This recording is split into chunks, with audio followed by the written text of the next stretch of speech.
Welcome back to The Explainer. Today we are diving into a timeless classic, David Schwartz's The Magic of Thinking Big. And the whole thing really boils down to one powerful, life-changing idea. Your success is only as big as you allow your thinking to be. So right off the bat, the book makes you look in the mirror. It tells you to forget about all the usual suspects, your job, the economy, your bad luck, and it asks a much deeper question. What if the only thing that's really holding you back is you? And this right here, this is the core of everything. Forget about how much money is in your bank account or what degrees you have. According to Schwartz, the real way to measure your potential is by the sheer scale of your thoughts. It's a direct line, simple as that. Okay, so where do you even begin with all this?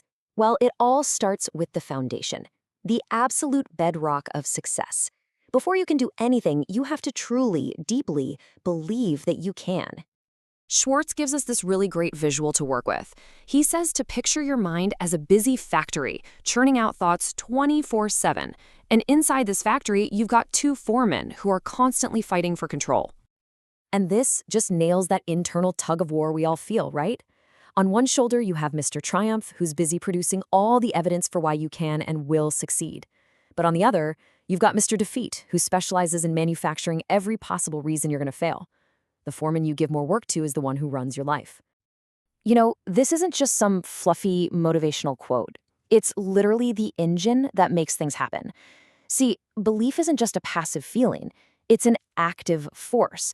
When you really, truly believe you can do something, your mind immediately gets to work figuring out how. But when you don't believe, your mind just looks for an exit. Okay, that's great, but how do you actually do it? How do you make sure Mr. Triumph is calling the shots? Well, Schwartz gives us a 3-step game plan. First up, think success. Don't even let failure be an option in your mind. Second, remind yourself daily that you are better than you think you are. And third, believe big. Aim for the moon, because small goals will only ever get you small results. All right, so once you've started building out that belief, you've got to play defense. And that means taking on its number one enemy, the nasty habit of making excuses. Schwartz has a name for this. He calls it the failure disease. He calls this condition Excusitis, and it's basically the disease of rationalizing why you're not where you want to be. And the pattern is crystal clear. The more successful a person is, the less they make excuses. It's almost a perfect correlation. And he breaks down the 4 most common forms of this comatania, kind of like the greatest hits of excuses. You've got bad health, not being smart enough, being too old or too young, and just plain old bad luck. And let's be real, we've all pulled one of these out of our back pocket at some point. But they're just stories we tell ourselves to avoid taking action. But if you dig down under every single one of those excuses, you're going to find the same thing hiding there, and that's fear.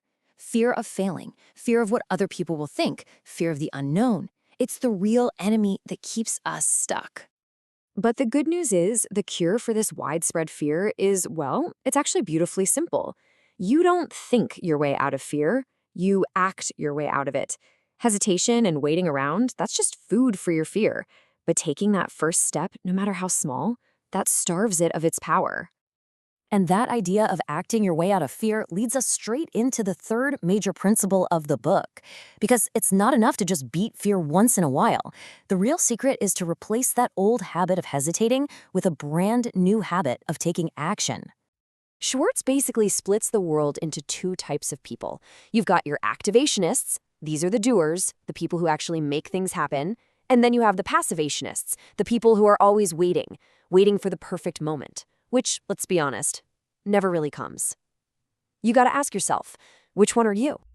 Look, we've all had that $1 million idea, right? But here's the hard truth. An idea is worth absolutely nothing until you do something with it.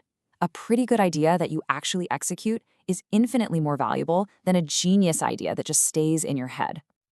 I love this line because it just sums it all up perfectly. Stop waiting around for some magical burst of inspiration to hit you. You gotta be the one to create the momentum. Take that first step, and trust me, the motivation will catch up. So what happens when you put all this together? When you combine that rock-solid belief with a real habit of taking action, well, you get leadership. And that's the ability to not only guide yourself, but to inspire other people too. And we're not talking about being a bossy, top-down kind of leader here.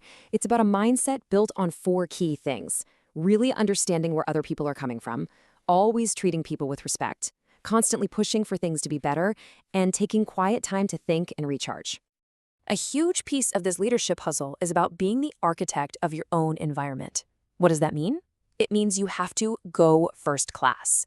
You need to surround yourself with positive, ambitious people and deliberately avoid what Schwartz calls thought poison. All that gossip and negativity that just shrinks your world. And this quote, I think, just ties the whole thing together so well. Thinking big isn't something you do in a vacuum. Real, lasting success doesn't come from you clawing your way to the top. It comes from earning the support of the people around you and lifting them up with you. So in the end, the magic of thinking big isn't just about giving you a bunch of tips. It's really about throwing down a challenge directly to you. It's telling you, point blank, that you are so much bigger than you think you are. So the final question isn't about what you can do, it's about what you will do. What are you going to do about it?